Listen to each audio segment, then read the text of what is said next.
En el pasado, Donald Trump ha asegurado alguna vez que él es capaz de acabar con la guerra en Ucrania con solo sentar juntos a Volodymyr Zelensky y Vladimir Putin y obligándoles a negociar. La sintonía entre el presidente ruso y el presidente electo de Estados Unidos es conocida, lo que ha llevado a la Unión Europea a advertir a las partes que se abstengan de buscar solución a la guerra en Ucrania por su cuenta. Soy Silvia Cruz La Peña. Hoy en El País, ¿por qué Occidente teme un tándem Putin-Trump?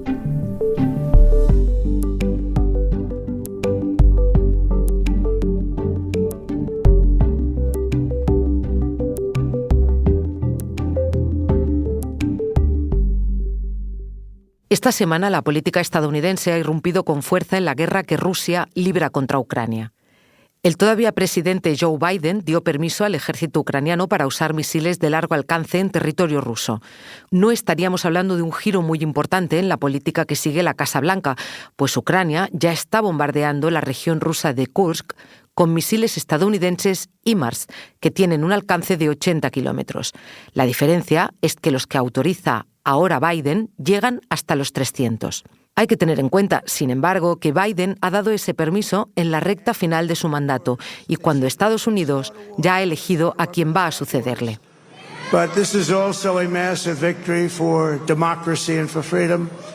Un presidente electo, Donald Trump, que tiene una idea distinta de cuál debe ser el papel de Estados Unidos en la guerra de Rusia contra Ucrania. Vas a escuchar a Macarena Vidal, corresponsal del País en Washington. ¿Qué hará Donald Trump en Ucrania? Es la pregunta del millón. De momento, el presidente electo estadounidense no se ha pronunciado sobre los últimos acontecimientos.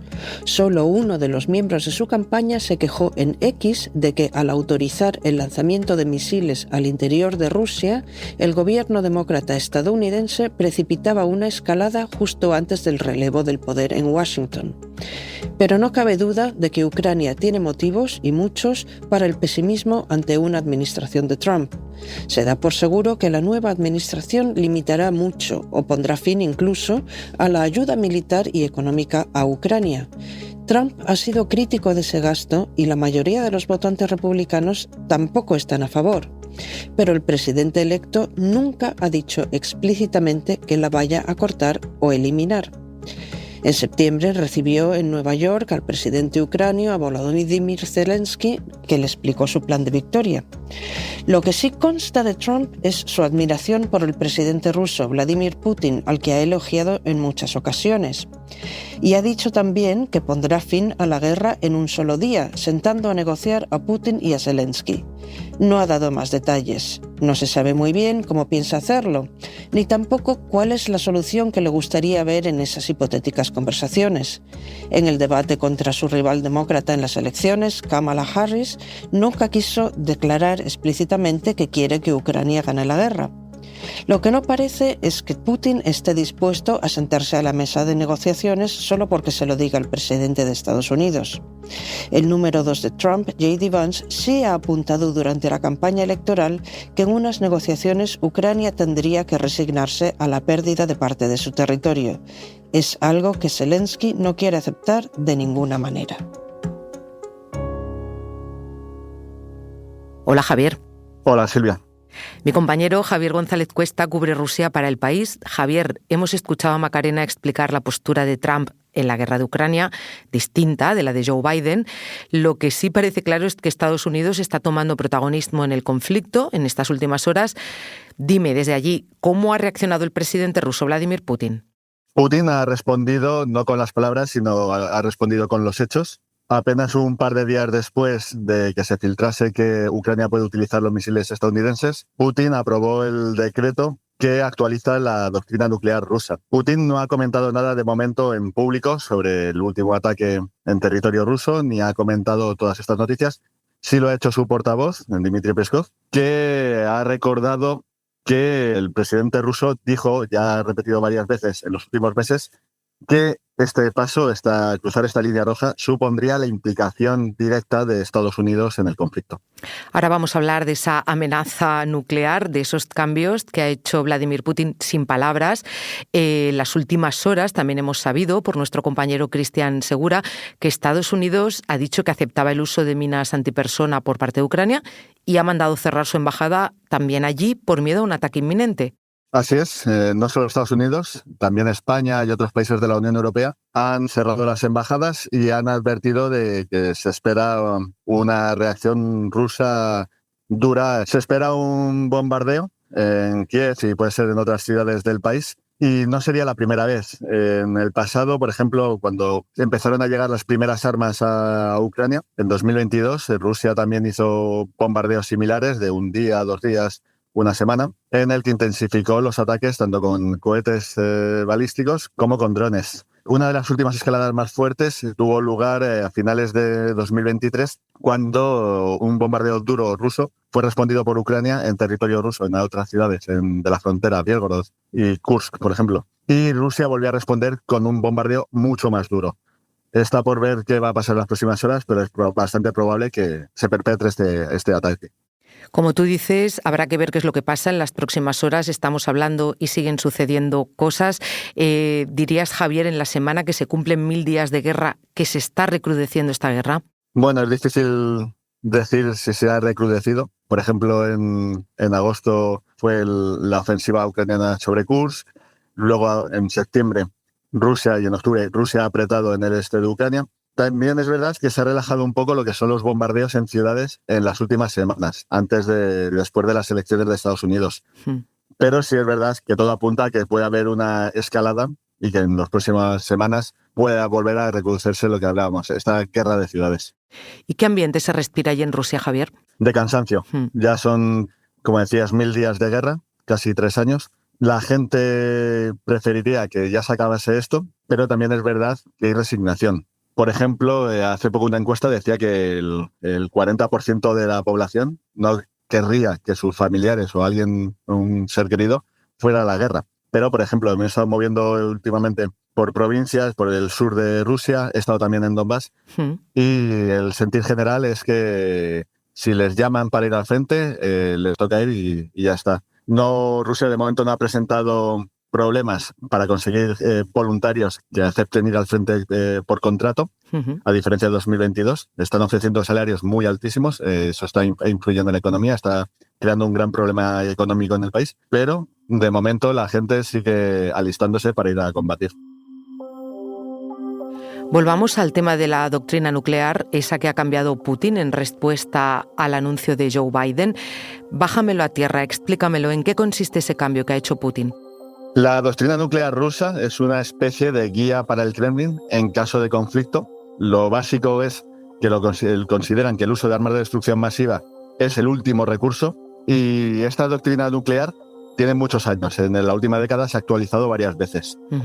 Aquí uno de los principales cambios más importantes, porque ha bajado el umbral para utilizar armas nucleares, es que si antes se consideraba su uso si peligraba la existencia misma del Estado, ahora se contempla si existe un riesgo grave para la soberanía del país y su territorio. ¿Esto qué significa?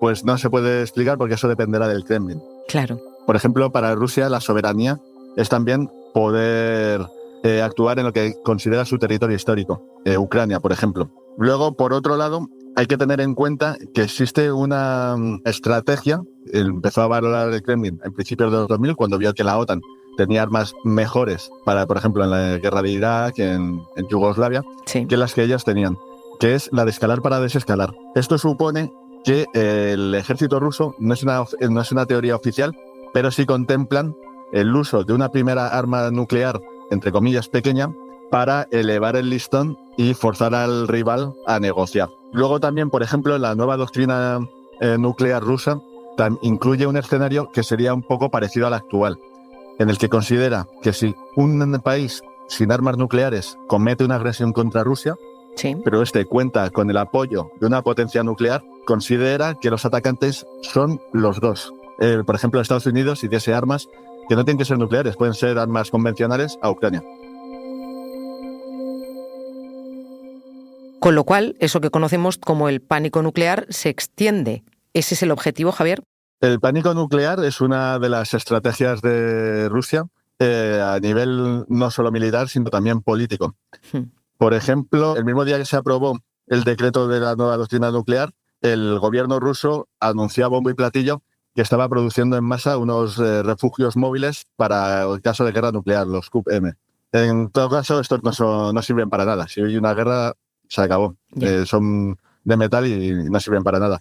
Pero también es verdad que con esto pueden influir en la opinión pública en Occidente, en Estados Unidos, en Europa, y hacer que los países duden a la hora de dar su ayuda a Ucrania. Que esto es lo que ha pasado estos años. La ayuda ha llegado a cuentagotas, muy lenta, no ha llegado todo lo prometido, y eso ha influido en el desarrollo de la guerra, en su estancamiento. Dame un momento, Javier. Enseguida volvemos.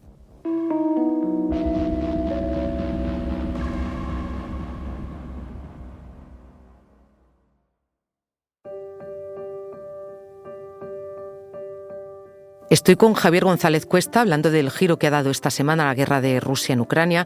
Javier, leía en uno de tus últimos artículos que esta no es la primera vez desde que empezó la guerra en 2022 que Putin usa esa amenaza nuclear contra Occidente. ¿Cuándo y en qué momentos lo ha hecho? Putin no ha hablado directamente del uso de armas nucleares contra Occidente. Siempre ha dicho que una guerra sería devastadora para todos, pero sí ha dejado caer, ha insinuado que su uso no está descartado.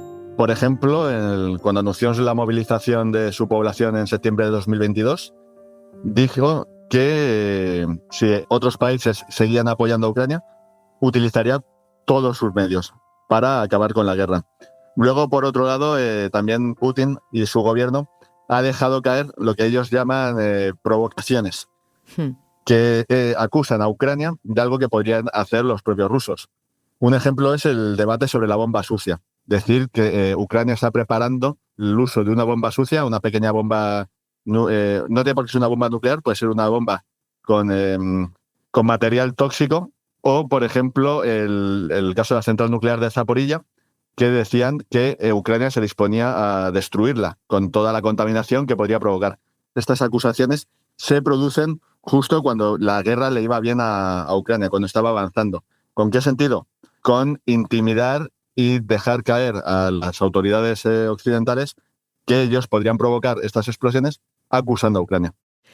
Javier, sé que la pregunta es difícil, pero ¿qué opciones hay de que esto sea algo más que extender el pánico? ¿Qué opciones hay de que sea un ataque nuclear? Te pregunto porque esta semana leíamos también a nuestro compañero Carlos Torralba, experto del diario en los países bálticos, explicar cómo Finlandia o Suecia están enviando guías de supervivencia para catástrofes a sus ciudadanos. Son unas guías que incluyen también los ataques nucleares. No mencionan a Rusia, pero están enviando estas guías de una manera insistente, sobre todo desde febrero de 2022. Bueno, sería una temeridad descartar por completo que no haya una escalada y se llegue a un escenario en el que se pueda utilizar una bomba nuclear por intimidación o entrar ya en lo que sería una guerra nuclear.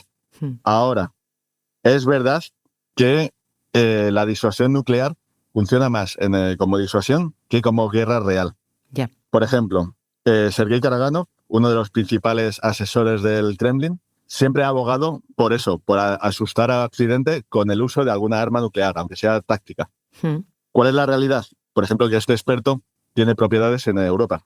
Luego, también muchos de los altos cargos del gobierno ruso, lo mismo, los que más hablan de desatar una guerra contra Europa, tienen propiedades, tienen intereses allí o familia. Por eso, por ejemplo, Putin nunca ha hablado abiertamente de desatar una guerra nuclear, siempre ha insistido en que esto acabaría con todos, tanto no solo con Occidente, sino con Rusia.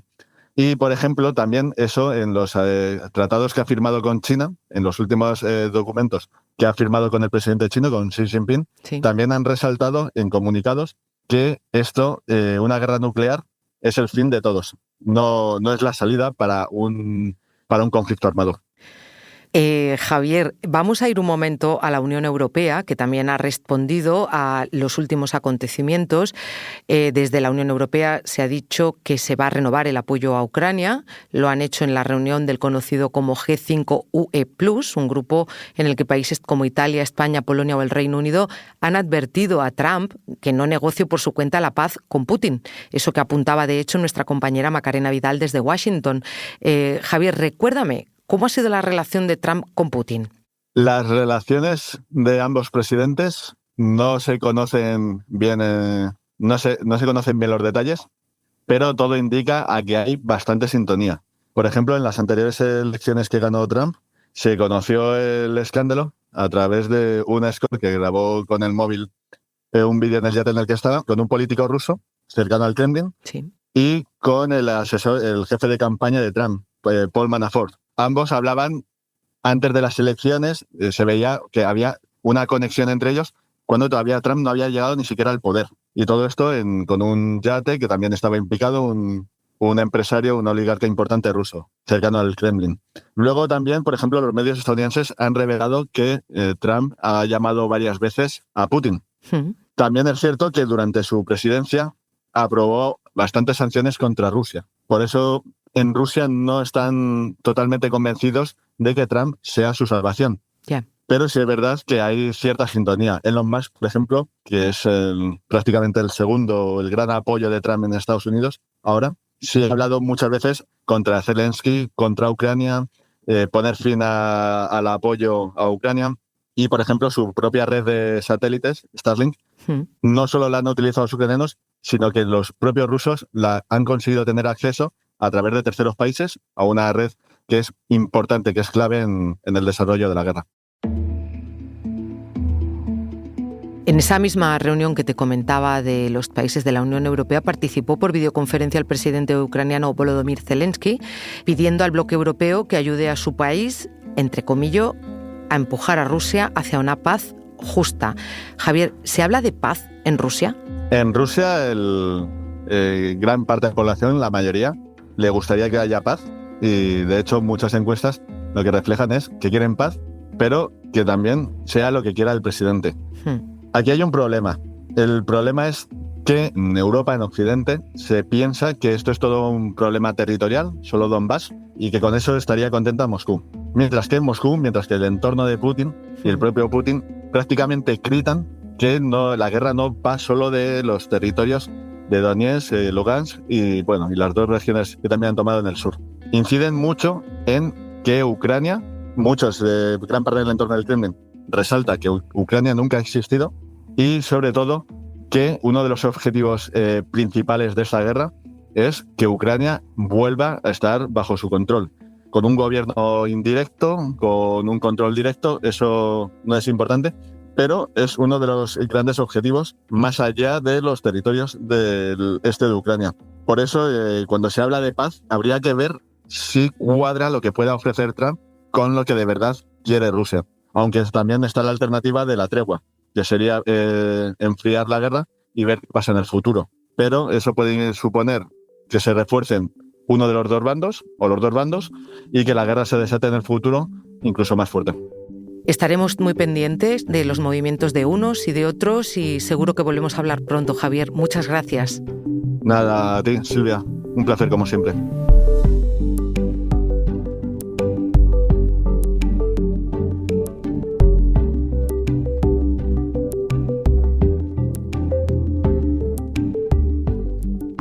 Este episodio lo ha diseñado Nicolás Chabertidis. La edición es de Ana Rivera. Yo soy Silvia Cruz La Peña y he dirigido este episodio de Hoy en el País realizado con Javier González Cuesta. Gracias por escuchar.